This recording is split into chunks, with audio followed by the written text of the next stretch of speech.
Hello friends, स्वागत है आप सभी का आपके अपने यूट्यूब चैनल टेक सीख प्रो में। तो आज काफ़ी लंबे दिनों बाद हम लोग मिल रहे हैं वीडियो के माध्यम से। तो आज के वीडियो में हम डिस्कस करने वाले हैं Indian space research organisation ISRO के EOR राव सैटेलाइट सेंटर का जो आज एग्ज़ाम था। आज की एग्ज़ाम डेट आपको पता ही 3/11/2022 को यहाँ पर डिफरेंट डिसिप्लिन के टेक्नीशियन का, टेक्निकल असिस्टेंट का और अन्य डिसिप्लिन का भी यहाँ पर पेपर था। तो इस वीडियो में हम डिस्कस करेंगे टेक्नीशियन विद फिटर के क्वेश्चन पेपर को। इसमें टोटल 60 क्वेश्चन पूछे गए थे। एक क्वेश्चन 3 नंबर का था, जिसके लिए यहाँ पर आपको 90 मिनट का समय दिया गया था और 1/3 यहाँ पर निगेटिव मार्किंग रखी गई थी। तो ये पेपर बेसिकली मेमोरी बेस्ड एक क्वेश्चन पेपर है। जिन भी लोगों ने इस एग्जाम को अटेंड किया था, काफ़ी सारे लोगों ने क्वेश्चंस यहाँ पर सेंड किए हैं, तो उन सभी के कलेक्शन के माध्यम से एक यहाँ पर आपका मेमोरी बेस्ड क्वेश्चन पेपर तैयार किया गया है। तो इसमें हम उस सभी क्वेश्चन को डिटेल में डिस्कस करेंगे जो कि एग्जाम में पूछे गए थे और उसका क्या एक्सपेक्टेड आंसर हो सकता है। लास्ट में हम वीडियो के डिस्कस करेंगे कि expected cut off category wise किसकी कितनी जा सकती है। ठीक, तो वीडियो स्टार्ट करने से पहले मैं अपने उन सभी मित्रों का तहे दिल से धन्यवाद करता हूं जिन लोगों ने समय निकाल कर आप यहाँ पर क्वेश्चन सेंड किए, डिस्कस किए, आंसर किए कि क्या वहाँ पर एग्जाम में था, क्या इसका एक्सपेक्टेड आंसर हो सकता है। तो उन सभी का मैं एक बार फिर से धन्यवाद करता हूँ। तो चलिए वीडियो को स्टार्ट करते हैं। यहाँ पर सबसे पहला क्वेश्चन पूछा गया था, type of polarity in AC welding. AC current welding में किस प्रकार की पोलरिटी का प्रयोग किया जाता है। आपको पता ही पोलरिटी दो प्रकार की होती है, स्ट्रेट पोलरिटी और रिवर्स पोलरिटी। लेकिन जब बात आती है AC अल्टरनेटिव करंट की, तो इसमें किसी भी प्रकार की पोलरिटी का प्रयोग नहीं किया जाता है। पोलरिटी का प्रयोग किस में करते हैं, तो पोलरिटी बेसिकली हम लोग प्रयोग करते हैं DC वेल्डिंग में। तो एज पर माई नॉलेज यहाँ पर नन ऑफ दीज होना चाहिए कि इसमें किसी भी प्रकार की पोलरिटी का प्रयोग नहीं किया जाएगा। आप लोगों की क्या राय है, किसका क्या आंसर हो सकता है? कमेंट बॉक्स में आप लोग अपना राय यहाँ पर आंसर दे सकते हैं कि AC करंट वेल्डिंग में किस प्रकार की पोलरिटी का प्रयोग किया जाएगा। नेक्स्ट क्वेश्चन था यहाँ पर एक किसी मटेरियल के लिए उसका डायमीटर दे रखा था 2 सेंटीमीटर, कटिंग स्पीड दे रखी है उस पर्टिकुलर मटेरियल की 31.4 मीटर पर मिनट। तो ये बेसिकली माइल्ड स्टील का होती, तो हम कह सकते हैं शायद माइल्ड स्टील के ऊपर यहाँ पर कटिंग स्पीड से रिलेटेड ये यहाँ पर क्वेश्चन पूछा गया था। जो कि ड्रिल का डायमीटर दिया गया था 2 सेंटीमीटर और कटिंग स्पीड दिया गया था 31.4। यहाँ पर आपको RPM की गणना करनी थी। तो हम सभी को पता है RPM के लिए फार्मूला क्या होता है। पहले कटिंग स्पीड B बराबर πdn/1000 मीटर पर मिनट। इसमें आप D की वैल्यू, V की वैल्यू पुटअप कर देंगे तो यहाँ से आपको RPM निकल आएगा। B की वैल्यू 31.4, पाई की वैल्यू 3.14। यहाँ पर D डायामीटर 2 सेंटीमीटर दिया गया है, लेकिन फार्मूले में हमें मिलीमीटर में रखना होता है। तो 2 सेंटीमीटर कितने 20 मिलीमीटर के बराबर हो जाएगा, यह आपको निकालना है। सॉल्व करेंगे तो यहाँ से n की वैल्यू कितनी आ जाएगी, 500 आ जाएगी। तो उसका RPM कितना हो जाएगा, 500 RPM हो जाएगा। नेक्स्ट क्वेश्चन यहाँ पर पूछा गया था, ये आपको एक फिगर दिया गया था पाइप फिटिंग का और पूछा गया था ये किसका फिगर है। तो आप लोग भी कमेंट सेक्शन में बता सकते हैं कि ये किसका फिगर है। ये बेसिकली कुछ इस प्रकार से बना हुआ था। ठीक, इस प्रकार से एक बनाया गया है, ये किसका फिगर है। तो बेसिकली ये as per my knowledge union screwed joint का फिगर किसका है, यूनियन स्क्रूड ज्वाइंट का ये फिगर है। ठीक, बाकी आप लोगों की क्या राय है कमेंट सेक्शन में आप लोग बता सकते हैं। Question number 4, to find centre of round bar. एक राउंड बार का सेंटर निकालने के लिए किस कैलीपर का प्रयोग किया जाता है। तो आप सभी जानते हैं किसका प्रयोग किया जाता है, जैनी कैलीपर का प्रयोग किया जाता है राउंड बार का सेंटर निकालने के लिए। नेक्स्ट क्वेश्चन यहाँ पर बी ब्लॉक के स्पेसिफिकेशन से पूछा गया था कि 100 mm का है, 100 mm बेसिक साइज है उसकी, पर्टिकुलर 5 से 100 mm के जॉब को उसको पकड़ना है। ये ग्रेड का बी ब्लॉक है, तो उसकी स्पेसिफिकेशन क्या हो जाएगी।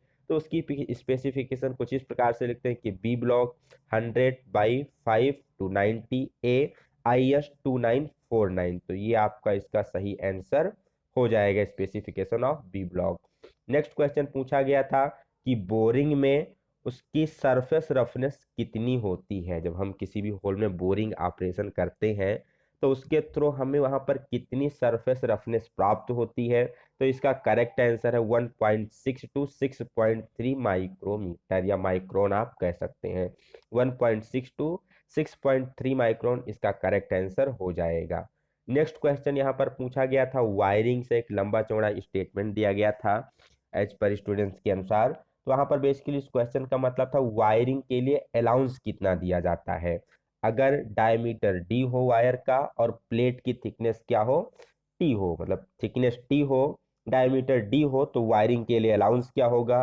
तो ये होता है 2.5 इंटू डी प्लस टी। क्या होता है 2.5 into D plus T wiring के लिए अलाउंस हो जाता है। ये बेसिकली निमी के बुक से क्वेश्चंस उठाए गए हैं मैक्सिमम, बट यहाँ पर एमसीक्यू से क्वेश्चन नहीं लिए गए हैं। जो यहाँ पर क्वेश्चंस आए हैं डायरेक्टली आपके बुक से, उसके सेंटेंस को पिकअप करके बीच बीच की लाइनों से लेकर के क्वेश्चन यहाँ पर फॉर्म किए गए हैं। नेक्स्ट क्वेश्चन पूछा गया था, वाल्व स्पिंडल थ्रेड, कि वाल्व के स्पिंडल पे कौन सी थ्रेड होती है। तो कौन सी होती है यहाँ पर, एज पर ऑप्शन के अनुसार वाल्व के स्पिंडल पर नकल थ्रेड कटी होती है।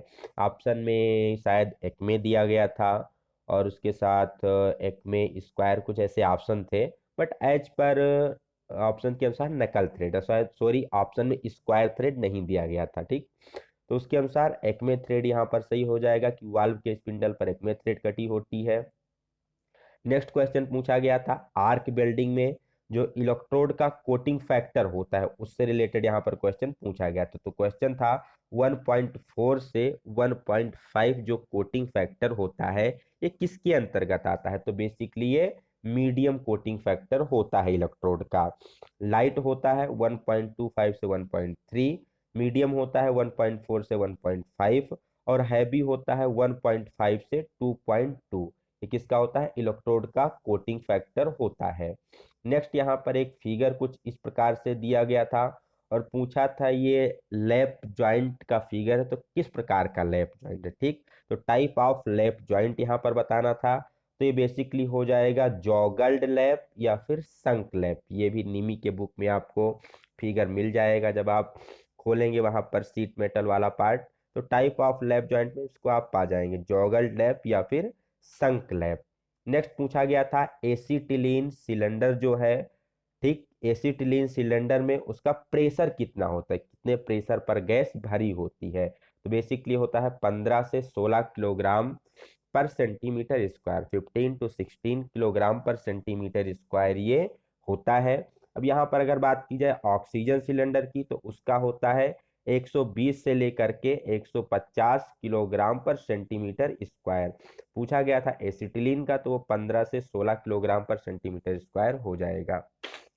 नेक्स्ट यहाँ पर एक माइक्रोमीटर का फिगर दिया गया था और इसमें थिम्बल वाले पार्ट को पॉइंट किया गया था और पूछा गया था ये क्या है। तो बेसिकली थिम्बल के बारे में वहां पर पूछा गया था। नेक्स्ट क्वेश्चन सेफ्टी वाले चैप्टर से था, लेजर बीम का वहां पर सिंबल दिया गया था और पूछा गया था ये किसका सिंबल है। तो लेजर बीम के खतरे को वहां पर प्रदर्शित कर रहा था। नेक्स्ट क्वेश्चन, एल्युमिनियम की चिपिंग के लिए चीजल का पॉइंट एंगल कितना होता है। Point angle for chisel for chipping the aluminium तो कितना हो जाता है, 30 डिग्री रखा जाता है एल्युमिनियम की चिपिंग के लिए उसका point angle. Next, carbon steel की जब हम एनीलिंग करते हैं तो उस टाइम उसका कूलिंग रेट कितना होता है। Cooling rate for carbon steel in annealing process तो बेसिकली ये 100 to 150 degree Celsius per hour होता है। कितना होता है, एनीलिंग में जब हम कार्बन स्टील की एनीलिंग करते हैं तो उसका cooling rate 100 to 150 degree Celsius per hour होता है। नेक्स्ट यहाँ पर क्वेश्चन पूछा गया था, difference between maximum and minimum limit of basic dimension. Basic dimension के मैक्सिमम लिमिट और मिनिमम लिमिट के बीच का जो डिफरेंस होता है उसे क्या कहा जाता है, तो उसे टॉलरेंस के नाम से जाना जाता है। Next question, use of honing. Honing का प्रयोग किस पर करते हैं, फेरस मेटल पर या नॉन फेरस मेटल पर या फिर दोनों के लिए या फिर नन ऑफ दिस। तो वो जो बेसिकली होनिंग है ये इंटरनल फिनिशिंग की प्रोसेस है, होल्स के लिए प्रयोग की जाती है। तो ये फेरस मेटल और नॉन फेरस मेटल दोनों के लिए बेसिकली प्रयोग की जाती है होनिंग। नेक्स्ट यहाँ पर application of control valve in pneumatic.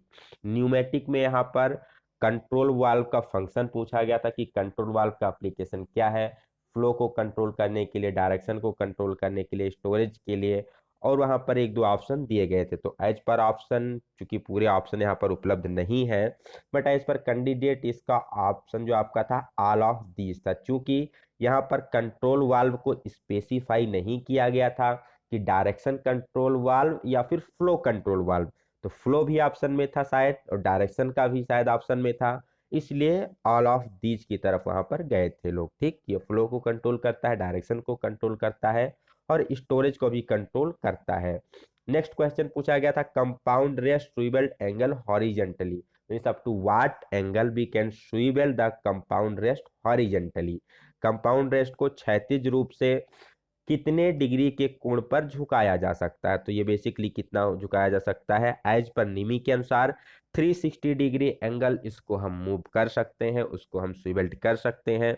But अगर बात की जाए रिसेंटली पेपर अभी 18 तारीख को एनपीसीआईएल का पेपर था, तो एनपीसीआईएल की जो आंसर की आई है उसमें उन्होंने उसको 45 डिग्री माना, मतलब एक साइड 45 डिग्री, टोटल देखा जाए तो 90 डिग्री उसको स्विवेल्ट कर सकते हैं। बट एज पर निमी के अनुसार यहाँ पर 360 डिग्री इसका आंसर दिया गया है। आप लोग कमेंट सेक्शन में बताइएगा कि आप लोगों ने इसका क्या आंसर लगाया है एग्जाम में, और इसका क्या हो सकता है। नेक्स्ट क्वेश्चन यहाँ पूछा गया था नॉन डिस्ट्रक्टिव टेस्टिंग मेथड के बारे में, कि निम्नलिखित में से कौन सा नॉन डिस्ट्रक्टिव टेस्टिंग मेथड है। यहाँ पर हार्डनेस टेस्टिंग और कुछ दो तीन ऑप्शन दिए गए थे। लास्ट का ऑप्शन वहां पर था आपका रेडियोग्राफिक टेस्टिंग। तो चूंकि नॉन डिस्ट्रक्टिव टेस्टिंग का मतलब होता है ऐसी टेस्टिंग जिसमें हम सैंपल को तोड़ते नहीं है, डायरेक्टली उसका हम क्या करते हैं, चेकिंग करते हैं। तो रेडियोग्राफी जैसे एक्सरे वगैरह हो गया, आप लोग खुद का एक्सरे करवाए होंगे, तो क्या जस्ट आप एक्सरे रेस पास की जाती है और वहां पर रिजल्ट मिलता है, अल्ट्रासाउंड हो गया, एक्सरे हो गया, ये सब नॉन डिस्ट्रक्टिव टेस्टिंग का क्या है, एक एग्जाम्पल है। Next question bearing used for axial thrust and radial load. पूछा गया था कौन सी ऐसी बियरिंग है जो एक्सियल थ्रस्ट के साथ साथ रेडियल लोड को भी सहन कर सकती है। तो कहीं कहीं पर इसका आंसर मिलता है टेपर्ड रोलर बियरिंग, और कहीं कहीं पर इसका आंसर मिलता है एंगुलर कॉन्टेक्ट बाल बियरिंग। क्योंकि आज के क्वेश्चन में शायद दोनों ऑप्शन दिए गए थे, टेपर्ड रोलर बियरिंग भी दिया गया था और एंगुलर कॉन्टेक्ट बाल बेयरिंग भी दिया गया था, बट निमी में इसका आंसर एंगुलर कॉन्टेक्ट बाल बेयरिंग है। कुछ अन्य बुकों में इसका आंसर टेपर्ड रोलर बेयरिंग है। आप लोगों के अनुसार इसका सही आंसर क्या होना चाहिए, कमेंट सेक्शन में आप लोग बता सकते हैं। नेक्स्ट क्वेश्चन यहाँ पर नर्लिंग से पूछा गया था, जो हम लोग नर्ल यूज करते हैं, नर्लिंग टूल। तो यहाँ पर उसकी पिच दी गई थी कि 1.25 mm का अगर नर्लिंग है, उसकी पिच है, तो किस पिच के अंतर्गत आएगा, मतलब कोर्स होगा, फाइन होगा, या मीडियम नर्लिंग होगा। तो एज पर निमी के अनुसार यहाँ पर अगर 0.75 mm पिच होती है तो आती है फाइन नर्लिंग के अंतर्गत, और 1.25 mm है तो मीडियम नर्लिंग होती है, और कोर्स नर्लिंग होती है 1.75 mm। ऑप्शन आज जो दिया गया था क्वेश्चन, तो क्वेश्चन में दिया गया था 1.25 mm, तो 1.25 mm क्या हो जाएगा, मीडियम नर्लिंग के अंतर्गत आएगा।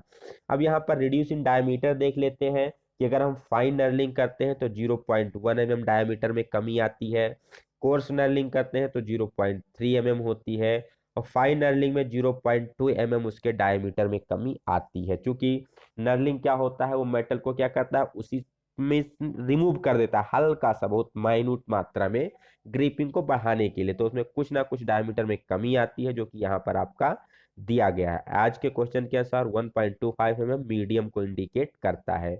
नेक्स्ट यहाँ पर पूछा गया था दो पैरेलल शाफ्ट है जो कि एक शॉर्ट डिस्टेंस पर है, तो उनको कनेक्ट करने के लिए कौन सी कपलिंग यूज की जाएगी। The coupling use for connecting two parallel shaft at a short distance whose axis are at a short distance. तो यहाँ पर कहीं कहीं बुकों में इसका आंसर यूनिवर्सल कपलिंग मिलता है, बट एज पर निमी के अनुसार इसका आंसर क्या है, ओल्डम कपलिंग है। आप लोगों के अनुसार इसका सही आंसर क्या होना चाहिए, कमेंट सेक्शन में बता सकते हैं, क्योंकि आज के पेपर में ये दोनों ऑप्शन एग्जाम में दिए गए थे। नेक्स्ट क्वेश्चन यहाँ पर एक बिल्डिंग से पूछा गया था, which of the following building gives higher quality. निम्नलिखित में से कौन सी वेल्डिंग हाई क्वालिटी देती है? तो वहां पर टिग वेल्डिंग के बारे में दिया गया था, मिग वेल्डिंग दिया गया था और सील्डेड मेटल आर्क वेल्डिंग दिया गया था। तो आप लोगों के अनुसार इसका करेक्ट आंसर क्या होना चाहिए? और चौथा ऑप्शन शायद इसमें ऑल ऑफ दीज का भी दिया गया था। तो आप लोगों के अनुसार इसका सही आंसर क्या होगा? कमेंट सेक्शन में अपना उत्तर ड्रॉप कर सकते हैं, बट हमारे अनुसार शायद इसका आंसर ऑल ऑफ दीज होना चाहिए, या फिर टंगस्टन इनर्ट गैस वेल्डिंग इसका आंसर हो जाएगा। एज पर निमी के अनुसार टंगस्टन इनर्ट गैस वेल्डिंग इसका आंसर है। Next question, in oxygen cylinder what type of thread cuts on it's valve? जो ऑक्सीजन सिलेंडर होता है उसके वाल्व में किस प्रकार की चूड़ी कटी होती है? तो कौन सी होती है? राइट हैंड थ्रेड काटी जाती है। एसिटिलीन सिलेंडर के वाल्व पर बात की जाए तो वहां पर लेफ्ट हैंड थ्रेड होती है। Next question, magnification of mechanical comparator, जो मैकेनिकल कंपोरेटर होते हैं उसकी मैग्निफिकेशन की रेंज कितनी होती है? तो उसकी मैग्निफिकेशन की रेंज 100 से लेकर के 1000 के बीच में होती है, और इसका जो लीस्ट काउंट होता है 10 से लेके 100 के बीच में होता है। आप लोगों के अनुसार इसका करेक्ट आंसर क्या होना चाहिए? आप लोग भी कमेंट सेक्शन में बता सकते हैं, बट इसका जो होना चाहिए एग्जैक्ट आंसर वो 100 से 1000 के बीच में इसकी मैग्निफिकेशन होती है। Next question, torque for grade 8.8 M8 fastener, अगर 8.8 ग्रेड का M8 का फास्टनर है तो उसके लिए कितना टॉर्क मैक्सिमम अप्लाई किया जा सकता है? इस क्वेश्चन में यहाँ पर पूछा गया था, तो इसका कितना होना चाहिए? 28.8 न्यूटन मीटर होता है, एज पर गूगल के अनुसार है ये। जब आप निम्मी के अनुसार जाएंगे तो निम्मी में इसका आंसर 22 न्यूटन मीटर दिया गया था, जो कि आज के क्वेश्चन में उपलब्ध नहीं था, कि 22 न्यूटन मीटर ऑप्शन में नहीं दिया गया था। बट जब हम गूगल की सहायता से इसका उत्तर सर्च करते हैं ग्रेड 8 M8 फास्टनर के लिए, तो इसका उत्तर आता है 28.8 न्यूटन मीटर, जो कि ऑप्शन में था। तो इसका आंसर यही सही हो जाएगा। देखते हैं URSC के द्वारा इसका क्या आंसर दिया जाता है। नेक्स्ट क्वेश्चन पूछा गया था, pitch of hexa blade for cutting thin tube conduit pipe, बहुत ही फेमस क्वेश्चन। थिन ट्यूब और कंड्यूट पाइप के लिए हेक्सा ब्लेड की पिच कितनी होती है? तो 0.8 mm इसकी पिच रखी जाती है। नेक्स्ट क्वेश्चन, यहाँ पर सीट मेटल के ग्रूबर से संबंधित कोई एक यहाँ पर पैसेज दिया गया था, एक दिया गया था 2 लाइन, और पूछा गया था ये किसके बारे में बता रहा है? तो बेसिकली वो ग्रूबर का यूज था। ग्रूबर का यूज क्या होता है? सीम को लॉक करने के लिए इसका प्रयोग किया जाता है। Next question, electric resistance welding type, basically question पूछा गया था निम्नलिखित में से कौन सी इलेक्ट्रिक रेजिस्टेंस वेल्डिंग के अंतर्गत आती है? तो एज पर कैंडिडेट के अनुसार इसका आंसर क्या हो जाएगा? सीम वेल्डिंग हो जाएगा। नेक्स्ट यहाँ पर कॉकिंग टूल से पूछा गया था। कॉकिंग और फुलरिंग आप सभी को पता है सीट मेटल में, तो यहाँ पर कॉकिंग टूल के यूज से संबंधित एक क्वेश्चन यहाँ पर पूछा गया था। नेक्स्ट क्वेश्चन यहाँ पर एक दिया गया था फिट से संबंधित, उसका बताना था आपको 50 mm उसका बेसिक साइज था। अगर होल बेसिस सिस्टम को वो अपनाता है तो किस प्रकार से उसको रिप्रेजेंट किया जा सकता है? तो इसको 50H7/G6 के द्वारा डिनोट किया जाएगा। Next question, class D fire के बारे में पूछा गया था कि क्लास डी फायर के अंतर्गत कौन सी फायर आती है? तो इलेक्ट्रिक और मेटल ये दोनों आती है। तो एज पर ऑप्शन के अनुसार मेटल फायर इसका सही आंसर हो जाएगा। नेक्स्ट यहाँ पर यूज ऑफ बिंचेस पूछा गया था। बिंचेस बेसिकली एज ए क्रोबार की तरह होती है। जब हम इंडस्ट्री में या वर्कशॉप में लोड को एक स्थान से दूसरे स्थान पर किसी लोड को ट्रांसफर करते हैं, तो यहाँ पर कई सारा बिंचेस का यूज दिया गया था। तो एज पर स्टूडेंट्स के अनुसार इसका आंसर हो जाएगा ऑल ऑफ दीज। नेक्स्ट यहाँ पर कॉमन शोल्डर का परसेंटेज पूछा गया था। तो आप सभी को पता है शोल्डर का परसेंटेज क्या होता है? 50% लेड होता है और 50% टिन होता है, जो कि कॉमन शोल्डर का निर्माण करता है। नेक्स्ट, ये file having rectangular cross section and teeth on it's bottom side, कौन सी ऐसी फाइल है जो कि आयताकार शेप में होती है और इसके बॉटम साइड पर तीत कते होते हैं? तो कौन सी फाइल होती है? टिंकर्स फाइल होती है, जिसका ऑटोमोबाइल सेक्टर में प्रयोग किया जाता है। Next, use of kerosene in drilling and reaming, drilling और रीमिंग करते समय कूलेंट के रूप में हम केरोसिन का प्रयोग किसके लिए करते हैं? तो एल्युमिनियम के जॉब के लिए बेसिकली केरोसिन का प्रयोग किया जाता है ड्रिलिंग और रीमिंग करते समय। Then what type of shear used to inside cutting at intricate work? जब हमें किसी आंतरिक कटिंग करनी है, अंदरूनी कटिंग करनी है और वहां पर बहुत ही संकीर्ण स्थान हो, जगह कम हो, तो उसमें किस प्रकार के शेयर का प्रयोग किया जाएगा?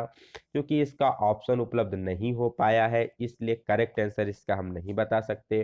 तो आप लोग कमेंट सेक्शन में बता सकते हैं कि इसका कौन कौन सा ऑप्शन दिया गया था इस क्वेश्चन के लिए और इसका करेक्ट आंसर क्या हो जाएगा। क्वेश्चन क्या था कि जब हमें इनसाइड कटिंग करनी है जहां पर स्थान काफी कम है, तो उसके लिए कौन सी शेयर का प्रयोग किया जाएगा? शेयर आप सभी को पता है, शेयर लीवर कैंची वगैरह, जिससे हम शीट मेटल को क्या करते हैं, कटिंग करते हैं।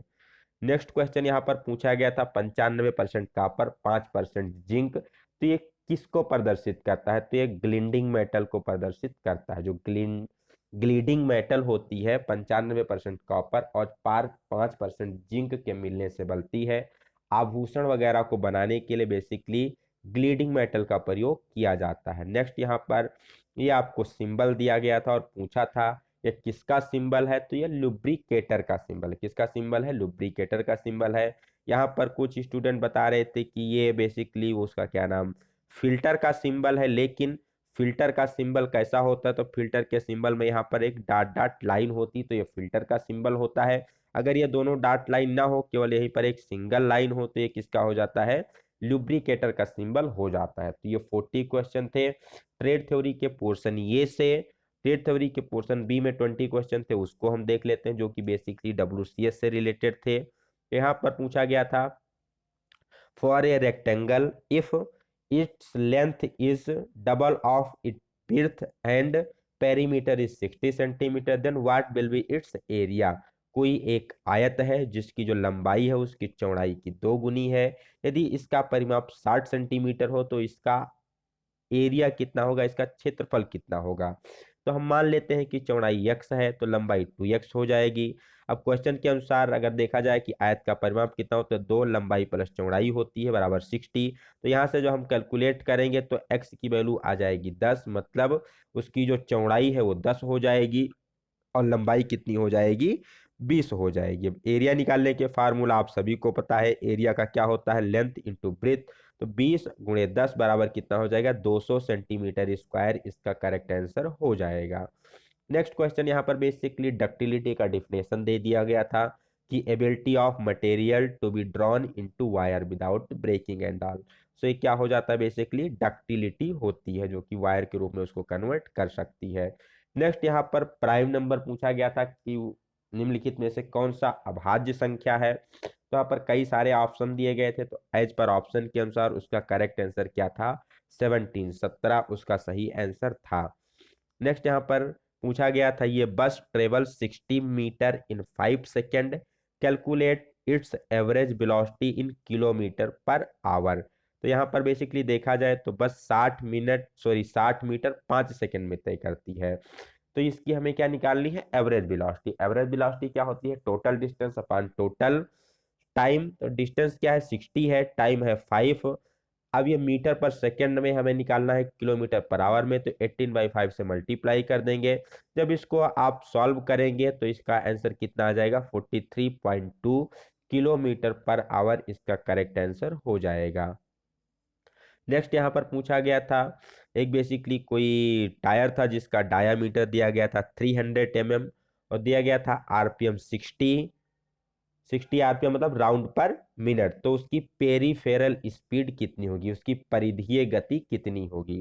तो आप सभी को पता है परिधीय गति निकालने के लिए या स्पीड निकालने के लिए क्या बी बराबर पाई डी एन बटा 1000 होता है। तो क्या होता है, पाई डी एन बटा 1000 मीटर प्रति मिनट में होता है, निकालना था मीटर पर सेकेंड में, तो इसके लिए यहाँ पर 60 से इसको और डिवाइड कर देंगे, फार्मूला में वैल्यू पुटअप कर दीजिए। पाई डी के मान 300 है, 60 बटा 1000 बटा 60, 60 से 60 कैंसिल, 0 0 0 0 कैंसिल, तो 0.3 पाई मीटर पर सेकेंड इसका करेक्ट आंसर हो जाएगा।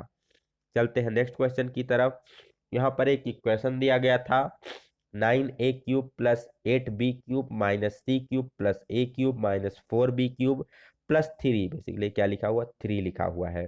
तो यहाँ पर सी का कॉफिशिएंट क्या हो जाएगा, कॉफिशिएंट मतलब गुणांक, तो सी के पहले कोई अंक नहीं है, जहां पर कोई अंक नहीं होता है वहां पर क्या होता है, एक होता है। और चूंकि साइन क्या लगा है, माइनस लगा है, तो इसलिए कॉफिशिएंट क्या हो जाएगा इसका, -1 इसका करेक्ट आंसर हो जाएगा। Next, direction of EMF, electromotive force का जो डायरेक्शन होता है किस नियम के अनुसार दिया जाता है, तो फ्लेमिंग के राइट हैंड के नियम के अनुसार इसको डिफाइन किया जाता है। फ्लेमिंग का जो राइट हैंड लॉ है उसी के द्वारा इलेक्ट्रोमोटिव फोर्स का डायरेक्शन बताया जाता है। नेक्स्ट, यहाँ पर पाई/4 रेडियन को डिग्री में कन्वर्ट करना था, तो वेरी सिंपल है, पाई की वैल्यू आप 180 पुटअप कर दिए, 4 से डिवाइड कर दिए, कितना हो जाएगा 45 डिग्री, 45 डिग्री इसका आंसर हो जाएगा। नेक्स्ट, यहाँ पर कोई दिया गया था, जे से कोई नाम था, ए से कोई नाम था और पी से कोई नाम था। ठीक, तो मान लीजिए जे किसी काम को कितने दिन में करता है, 10 दिन में करता है, ये उसी काम को 12 दिन में करता है, पी उसी काम को 15 दिन में करता है, तो तीनों मिलकर इस काम को कितने दिन में खत्म कर पाएंगे। तो यहाँ पर 10, 12 और 15 का जब आप एलसीएम लेंगे तो 60 आएगा। तो 10 को जब आप 60 को 10 से डिवाइड करेंगे 6, 60 को 12 से डिवाइड करेंगे 5, 60 को 15 से डिवाइड करेंगे तो 4, मतलब जे एक दिन में 6 काम करता है, ए एक दिन में 5 काम करता है और पी एक दिन में 4 काम करता है। ठीक, जे एक दिन में 6, पी एक दिन में 4, ए एक दिन में 5 काम करता है, तो टोटल कितना हो जाएगा, 5, 6, 11, 4, 15, तीनों मिलकर एक दिन में कितना काम करेंगे, 15 काम करेंगे। और काम कितना है टोटल आपके पास 60 है, तो कितना हो जाएगा 60/15 टोटल इक्वल टू 4, मतलब टोटल काम कितने दिनों में हो जाएगा, 4 दिनों में पूरा काम खत्म हो जाएगा। नेक्स्ट, यहाँ पर हीट ट्रीटमेंट की डेफिनेशन दी गई थी, बेसिकली पूछा गया था यहाँ पर एज पर स्टूडेंट्स के अनुसार कि किस प्रोसेस के द्वारा मेटल की मैकेनिकल और फिजिकल प्रॉपर्टी को चेंज किया जा सकता है, तो किसके द्वारा, हीट ट्रीटमेंट के द्वारा बेसिकली उसको चेंज कर सकते हैं। नेक्स्ट, यहाँ पर एक इलिप्स का न्यूमेरिकल दिया गया था, इलिप्स के बारे में पूछा गया था जिसका मेजर एक्सिस 10 सेंटीमीटर है, माइनस एक्सिस 6 सेंटीमीटर है, तो उसका एरिया कितना हो जाए इलिप्स का। तो हम जानते हैं मेजर एक्सिस 2a होता है, तो 2a बराबर 10 दिया गया था, तो a बराबर आ जाएगा 5। माइनर एक्सिस 2b होता है, तो 2b बराबर 6 दिया गया था, तो b की वैल्यू आ जाएगी 3। अब जब एरिया का निकालते हैं तो एरिया बराबर क्या होता है इलिप्स का, पाई ए इंटू बी, तो पाई ए की वैल्यू 5, बी की वैल्यू 3, 5 3 15 पाई सेंटीमीटर स्क्वायर, इसका करेक्ट आंसर हो जाएगा 15 पाई सेंटीमीटर स्क्वायर। नेक्स्ट, यहाँ पर maximum value of sine theta, theta के किस मान के लिए साइन की वैल्यू अधिकतम होती है, for what value of theta the sine will have its maximum value, so nothing but it is 90 degree. जब थीटा की वैल्यू 90 डिग्री होती है तो साइन का मान क्या होता है, अधिकतम होता है, और कितना होता है, 1 होता है। नेक्स्ट, यहाँ पर पूछा गया था नाइट राइडिंग क्या है, तो night riding basically case hardening की एक प्रोसेस होती है, एक विधि होती है। नेक्स्ट, यहाँ पर एक एटमॉस्फेरिक प्रेशर के बारे में पूछा गया था कि ये किसके बराबर होता है, तो ये 76 मीटर ऑफ Hg पारे के बराबर होता है, 1 atm is equal to 76 centimeter of Hg। Next पूछा गया था ए की पावर यम इंटू ए की power n is equal to, so it is nothing but a की पावर यम प्लस एन, अगर ए का घात यम गुणे ए का घात एन है तो ये की पावर यम इंटू एन हो जाएगा। अगर बेस आपस में समान है, आधार समान है, तो घातांक आपस में क्या होते हैं, जुड़ जाते हैं। नेक्स्ट क्वेश्चन यहाँ पूछा गया था कंडीशन ऑफ कोन्स इक्विलिब्रियम, कि कोन जो है किस कंडीशन में इक्विलिब्रियम में होगा। तो मान लीजिए ये आपका कोई क्या है, कोन है, ठीक है, ये है हमारा कोन है, ये इसका बेस है। तो कोन इक्विलिब्रियम में कब होगा, जब ये अपने बेस के द्वारा किसी फ्लैट पर स्थित होगा। मान लीजिए कोई फ्लैट है और यहाँ पर अगर हम कोन को इस प्रकार से लाई कर देते हैं, इसके बेस पर रख देते हैं, तो ये क्या होगा, इक्विलिब्रियम में होगा। तो एज पर ऑप्शंस के अनुसार शायद इसका तीसरा नंबर ऑप्शन, कि जब हम कोन को क्या करते हैं, उसके बेस के सहारे फ्लैट पर रखते हैं तो क्या हो जाएगा, इक्विलिब्रियम कंडीशन में आ जाएगा। नेक्स्ट, यहाँ पर यूनिट ऑफ मोमेंटम के बारे में पूछा गया था, तो momentum is nothing but mass into velocity, तो मास का क्या हो जाएगा यूनिट, किलोग्राम हो जाएगा, वेलोसिटी का मीटर पर सेकंड हो जाएगा। तो मोमेंटम की यूनिट क्या हो जाती है, किलोग्राम मीटर पर सेकंड हो जाती है। ठीक, संवेग बराबर द्रव्यमान गुणे वेग, द्रव्यमान का किलोग्राम, वेग का मीटर पर सेकंड, तो किलोग्राम मीटर पर सेकंड इसका सही आंसर हो जाएगा। नेक्स्ट यहाँ पर इक्विलिब्रियम की डेफिनेशन पूछी गई थी कि किस कंडीशन में इक्विलिब्रियम में होगा, तो जब रिजल्टेंट फोर्स का मान क्या होता है, जीरो होता है, तो क्या होता है, इक्विलिब्रियम में होता है। तो इस क्वेश्चन का आंसर सही था जीरो। नेक्स्ट यहाँ पर साइड ऑफ ये square is x, find ratio of area and parameter. यहाँ पर पूछा गया था कोई एक स्क्वायर है, कोई एक वर्ग है जिसकी भुजा कितनी है, एक्स है, सेंटीमीटर मीटर कुछ भी हो, तो इसके एरिया क्षेत्रफल और पेरीमीटर परिमाप का जो अनुपात है, रेशियो है, वो क्या होगा। So area upon perimeter nothing but area side into side, perimeter 4 into side हो जाएगा। तो साइड यक्स इंटू यक्स बटा 4 इंटू यक्स, यक्स से यक्स कैंसिल आउट, तो यक्स बाई 4 इसका करेक्ट आंसर हो जाएगा। नेक्स्ट और लास्ट क्वेश्चन पेपर का पूछा गया था, यहाँ पर कॉस्ट प्राइस दी गई थी 25,000, प्रॉफिट दिया गया था 6%, सेलिंग प्राइस आपको निकालना था। ठीक है, तो सेलिंग प्राइस नथिंग बट क्या होता है, कॉस्ट प्राइस प्लस प्रॉफिट। तो कॉस्ट प्राइस हमारा कितना है, 25,000 है, प्रॉफिट निकालना है, तो प्रॉफिट कितना है, 6% है, तो 25,000 का 6% निकालेंगे तो 1,500 आ जाएगा, दोनों को ऐड कर देंगे तो 26,500 इसका करेक्ट आंसर हो जाएगा। तो ये था आज का वीडियो जिसमें हमने डिस्कस किया यूआरएससी के टोटल 60 क्वेश्चंस को, जो कि आज के टेक्नीशियन भी फिटर के एग्जाम में पूछे गए थे। आप लोगों को वीडियो कैसी लगी कमेंट सेक्शन में जरूर बताइएगा, और जिन लोगों ने पेपर को अटेंड किया है, आप लोगों का एज पर इस आंसर की के अनुसार, एनालिसिस के अनुसार कितने मार्क बन रहे हैं और एक्सपेक्टेड कट ऑफ कितनी जा सकती है आप लोगों का, तो आप लोग कमेंट सेक्शन में बता सकते हैं। But as per my experience, हम अगर अपने अनुभव के आधार पर बताएं, तो चूंकि ये मैक्सिमम जो क्वेश्चंस है ये निमी से है। ठीक, अब निमी में भी क्या है, ये एमसीक्यू से क्वेश्चंस नहीं लिए गए, ये कहाँ से क्वेश्चन है, मैक्सिमम जो क्वेश्चंस हैं वो बुक के जो पैराग्राफ है, जो लाइनें हैं, जो फार्मूले हैं, उसी के बेसिस पर यहाँ पर क्वेश्चंस को फॉर्म किया गया है। तो चूंकि एमसीक्यू मैक्सिमम लोग पढ़ते हैं, बुक थोड़ा कम लोग पढ़ते हैं, तो इसे देखा जाए इसका कट ऑफ आउट ऑफ 60 में से, तो जनरल के लिए जिनका 55 के समथिंग यहाँ पर मार्क्स आ रहे हैं, उन लोगों के चांसेस हैं सिलेक्शन के। अब इसी के अनुसार ओबीसी का जो है वो 44 43 के समथिंग हो जाएगा। एससी एसटी के लिए आप कह सकते हैं अगर 50 प्लस स्कोर है तो उनके चांसेस हैं स्किल टेस्ट में शॉर्टलिस्ट होने के। तो फाइनल अगर देखा जाए तो इसकी जो कट ऑफ है वो 50 से लेकर के 55 के बीच में जाने वाली है, क्योंकि यहाँ पर मार्जिन ऑफ एरर लगभग 5 से 6 क्वेश्चन का यहाँ पर रहेगा, लगभग सभी स्टूडेंट के कुछ ना कुछ क्वेश्चन गलत हो गए हैं। ठीक, तो इसलिए 55 के ऊपर, शायद 55 के ऊपर इसकी मेरिट नहीं जानी चाहिए। बाकी आप लोगों की क्या राय है, आप लोग कमेंट सेक्शन में बता सकते हैं।